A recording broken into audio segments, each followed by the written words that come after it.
স্বাগত Asian news আপডেটে। আপনাদের সাথে আছি আমি ফারজানা হাসিন। শুরুতেই মহান বিজয় দিবসের খবর।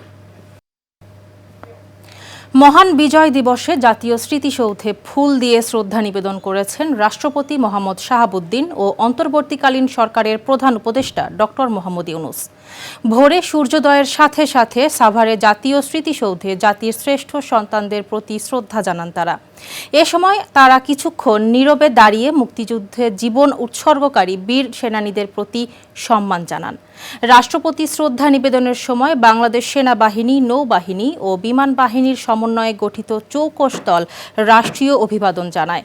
বিউগলে বাজে করুণ সুর। রাষ্ট্রপতি উপদেষ্টা পরিষদের সদস্য, সেনা কর্মকর্তা, বীর মুক্তিযোদ্ধা এবং শহীদ পরিবারের স্বজনদের সঙ্গে কুশলাদি বিনিময় করেন।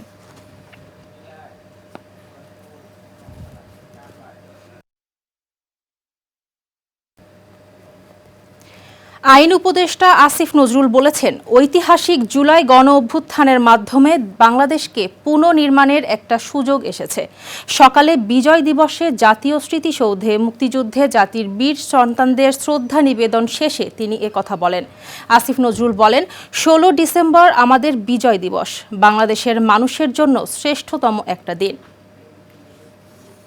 সেটা আমাদের মধ্যে ছিল দেখেই আমরা এই ঐতিহাসিক জুলাই গণ অভ্যুত্থানের মাধ্যমে বাংলাদেশকে পুনর্নির্মাণের একটা সুযোগ করে নিতে পেরেছি।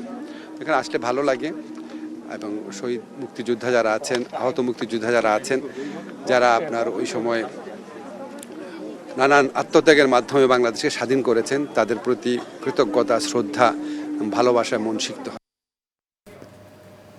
স্বাধীন বাংলাদেশকে আওয়ামী লীগ সন্ত্রাসের অভয়ারণ্যে পরিণত করেছিল মন্তব্য করে জামায়াতে ইসলামের আমির ডাক্তার শফিকুর রহমান বলেছেন, অতীতের বস্তা পচা সব রাজনীতিকে পায়ের নিচে চেপে নতুন ধারায় রাজনীতি শুরু করতে চান।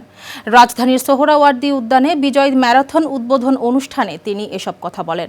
আওয়ামী লীগকে উদ্দেশ্য করে জামায়াত আমির বলেন, স্বাধীনতার পর একটি পরিবার, একটি গোষ্ঠী এবং একটি দলকে সুবিধা দিতে সব রাষ্ট্রীয় ব্যবস্থাপনা গড়ে উঠেছিল। দলটি সোনার বাংলা গড়ার ওয়াদা করে শ্মশান বাংলা তৈরি করেছিল। ফেব্রুয়ারি নির্বাচনের মাধ্যমে দেশের রাজনীতির নতুন মোড়ক উন্মোচন হবে।